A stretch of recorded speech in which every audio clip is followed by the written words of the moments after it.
G'day guys, Mac with the Circle, and today, Dark Angels Legion Interemptor Squad, a new unit for the Dark Angels Legion. What do I think of them? Well, they look good. I think it's a little bit silly that they've got this sort of extra iconography on the heavy weapon. Like, okay, we know you're Dark Angels. Something gives it away. I can't quite put my finger on it, but it's not the extra little sword icon on the weapon.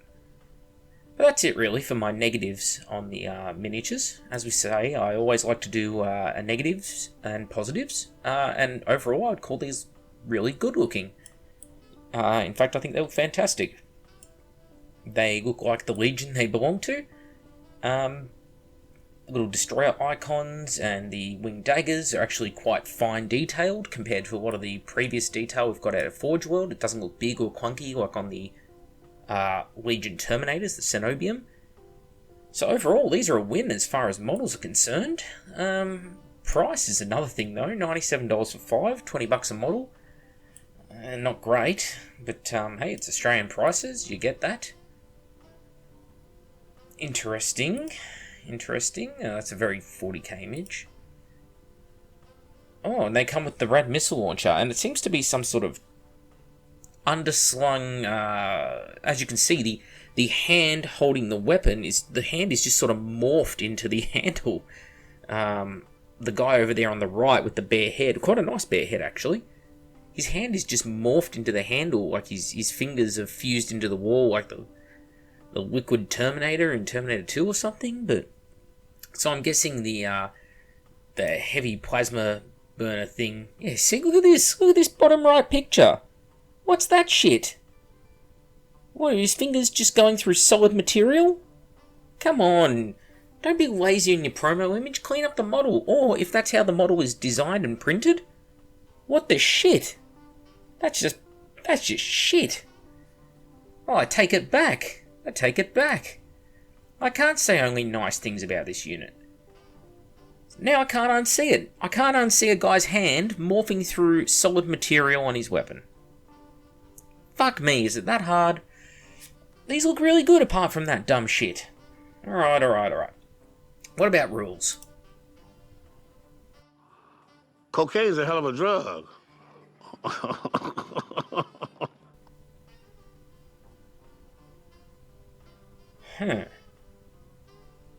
Base leadership 9. Standard tactical marine loadout. Stubborn. Rad grenades built in, that's good. 30 points a model. High.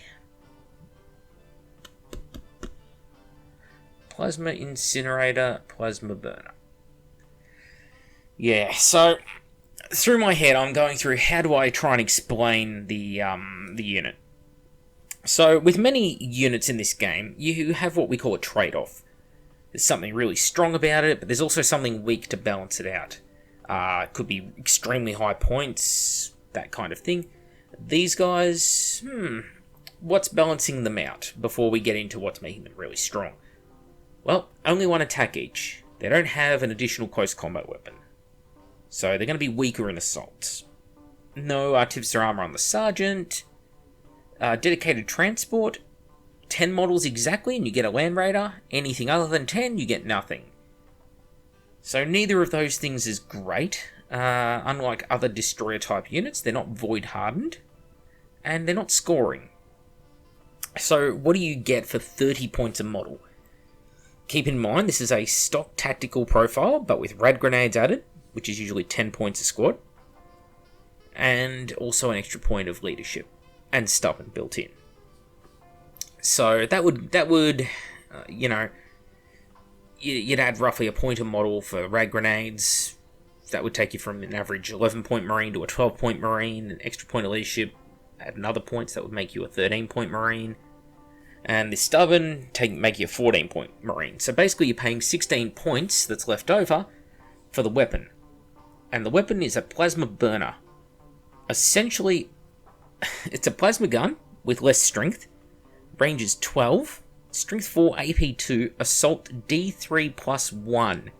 And, a good little thing, you roll once for the entire unit before firing, unlike the acid-heavy bolters they have. So instead of rolling for every bloody guy in the squad, you just roll once. If you roll high, fantastic. If you roll low, well, still fantastic, because we're going to give some numbers here. Working on a max-size squad to start with, because that's the most terrifying number. If you are armed with 12 plasma burners and 3 plasma incinerators, which is the the maximum amount you can be armed with, because you can only have 15 models in a max-sized unit, they can fire, best case, 69 Strength 4 AP2 ignores cover shots with rerolls to hit on Overwatch. And in a worst case scenario, they'll fire 36 shots, and the average amount they will fire is 50. Because the average roll on D3 is a 2, essentially, 2 shots. Adding the +1 and the +4, yeah, you can see where this is going. A unit of 15 of these guys puts out more firepower than a Volkite heavy support squad, and it's AP2, with move and fire on the incinerators. Granted, the move and fire, you're going to drop the range to 9 if you do move them, but I see this unit loaded up in termites, and I see them in dreadclaws and drop pods. And holy fuck are they broken in that regard, because, okay, regular plasma tactical marines, a little bit cheaper. Maxed out squad of these guys, 505 points. 15 maxed out. You're also looking at around the 300-ish mark, with suspensor webs and not taking the additional guys. So, I mean, 10-man unit's not crazy expensive. I mean, a maxed out squad is still cheaper than a unit of siege tyrants. But like a plasma tactical support squad, they have rapid fire plasma guns. They get within that 12 inches, they can fire them twice, but they've got the overheat problem. These guys have no penalty. You see, they don't get an overheat. They don't have a gets hot. And their average roll is going to be 3 shots per model, which is more than a tactical support guy. And they cost about the same as a tactical support marine with a plasma gun. I think slightly more, maybe? A couple of points in it, but hardly anything. But they also come with rad grenades and stubborn. But they're not scoring, so is that enough of a penalty? The fact they're not scoring, they don't have a whole bunch of attacks. No. I think this unit is nothing but... It's nothing but good. There is no bad that can come from taking this unit in your army. Or taking multiples of this unit in your army. Yeah, it's a little bit on the points heavy side, but most people will not be taking 15. Most people will be taking 10. And 10 of them... Well, okay. You're still going to have 8 guys with plasma burners. So that's still going to be an average of 24 Strength 4 AP2 shots from them. And the 2 guys left over with the plasma incinerators is going to be adding an extra, on average, 12 shots to the unit.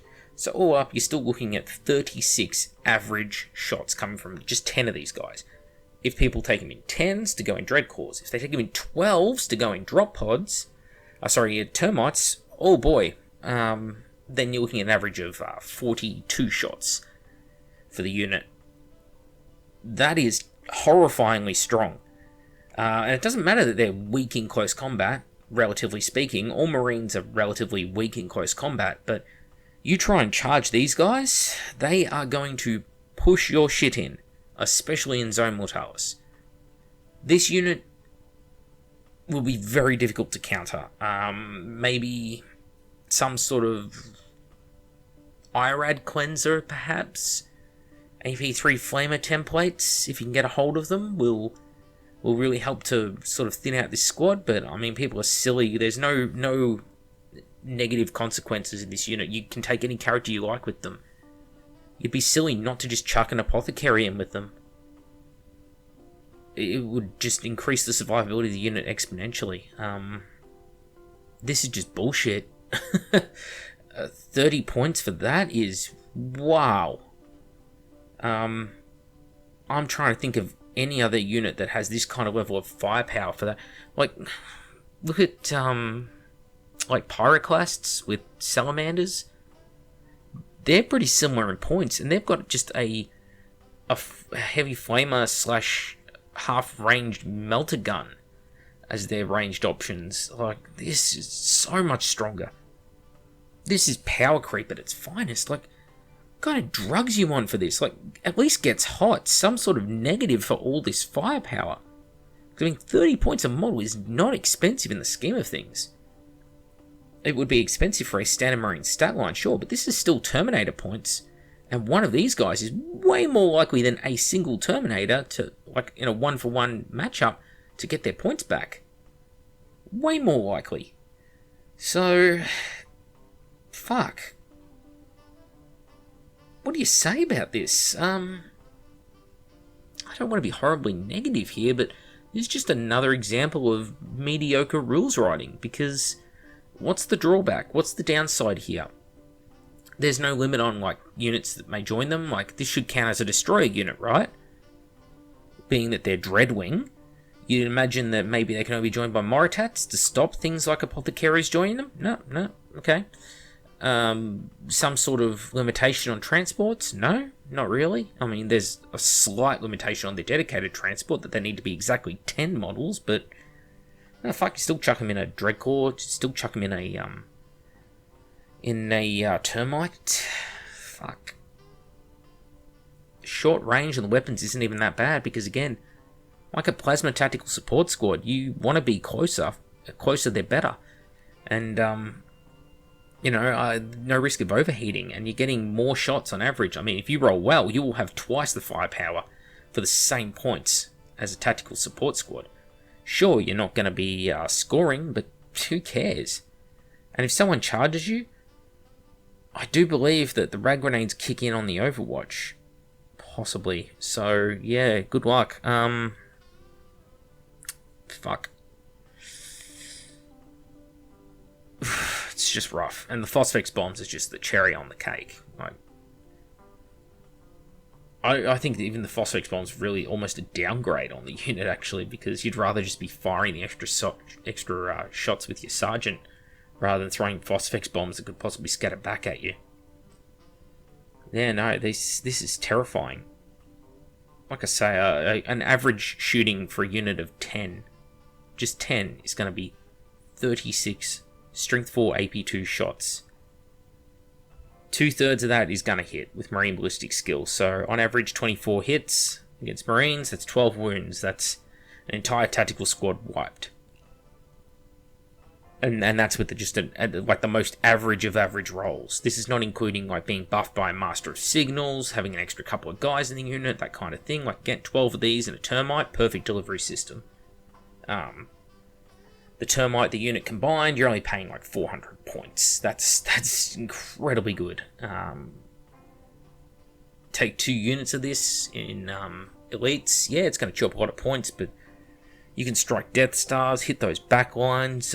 People are going to be terrified to, deal with this. And they're not the sort of unit you want to charge, because they're just going to fucking cream you if you try and charge them. Right, let's think. 36, so 10 guys, again, overwatching. Average of 36 shots. Of that 36, normally you'd only get 6 hits. But you'll get to reroll failed to hits, so that's going to drive it up to 9 hits off the top of my head. Of the 9 hits, you're probably going to kill 4 to 5 models on average. So, I mean, pretty dangerous, even on Overwatch. And I mean, if this is Zone Mortalis, good luck. It's that same 12 figure. They will kill 12 Marines, charging them. That's probably enough, unless you roll really well in your charge, to blunt enough models off the front that you can't make the charge distance. So, good luck. This is bad. Again, you can't just have benefits for you. You need some negatives in there. And I do not consider short range or not being scoring to be such huge detriments that a unit is not worth taking in and of themselves. And rad grenades, again, makes them just better. If they're in a one-on-one fight with tactical Marines, they are going to win with the rad grenades. They're going to win that first vital round of combat. Being stubborn, they're going to hold for a long time. So, this is a threatening unit, and this is something you're going to have to deal with. The only hard counter I think you could do is dreadnought charging the unit, maybe? But that relies on sort of having like close combat dreadnoughts available. And do you want your dreadnoughts tied up against these units? I don't know that you do. I think if you're not going to give them gets hot, get rid of the whole D3 shots aspect.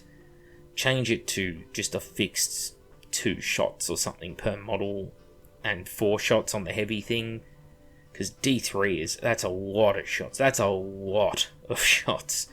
And again, no downside here. Like, they don't have gets hot. It doesn't matter that you've dropped it from strength 7 to strength 4 plasma. The thing that makes plasma terrifying is the AP. AP value of 2 is what scares people. The strength doesn't. Strength, it's neither here nor there. It doesn't come into play as much as the sheer AP on weapons does. It's why people go for Paragon Blades. Because they strike fast and they're the right AP, as opposed to like a Thunderhammer or a Power Fist, which strikes much slower, even though it's a higher strength. Yeah, I hope I got my point across. Anyway, I'm back with the Outer Circle. This is silly. See you all next time. Cocaine's a hell of a drug.